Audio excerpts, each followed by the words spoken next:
26 मई 2021 को full flower moon होगा। माहिरीन के मुताबिक इस रोज मुकम्मल तौर पर चांद गिरन हो जाएगा और तकरीबन 14 मिनट के लिए सुर्ख रंग का हल्का बनाएगा। चांद को अपने मदार में जमीन के करीब तरीन नुक्ते पर पहुंचने के चंद घंटों बाद ही गिरन लग जाएगा, जो एक सुपर फ्लावर ब्लड मून होगा। इसे सुपर फ्लावर ब्लड मून क्यों कहा जाता है और इससे जुड़ी कदीम रिवायात क्या हैं, इनकी तफसील मौजूद है आज की इस रिपोर्ट में।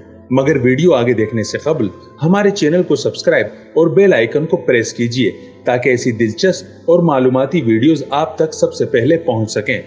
ये चांद गिरन एक टेट्राड के आगाज की भी अलामत है, जो 2 सालों में 4 बड़े चांद गिरन की एक सीरीज है।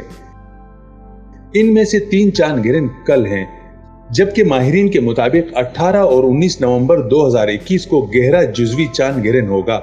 ये इतना गहरा होगा कि लगभग सूरज गिरन की तरह दिखाई देगा। कदीम जमाने में शमसी साल की बजाय कमरी माह की पैरवी करते हुए बदलते मौसमों का अंदाजा लगाना एक आम सी बात थी, जिस पर हमारे जदीद दौर के 12 माह के कैलेंडर की तकसीम भी की गई है। और फ्लावर से जुड़ी इसकी रिवायत यह है कि इस माह के दौरान खिलने वाले फूलों की निशानदेही करने के लिए मई का पूरा चांद फ्लावर मून के नाम से जाना जाता है। इसमें कोई ताज्जुब नहीं कि फूल फितरत में पैदा होने वाली खूबसूरतियों और रंगीनियों में से एक है, जो लोगों को अपनी तरफ मुतवज्जे करती है। मजीद ऐसी दिलचस्प और मालूमाती वीडियोस के लिए चैनल को सब्सक्राइब करना ना भूलें।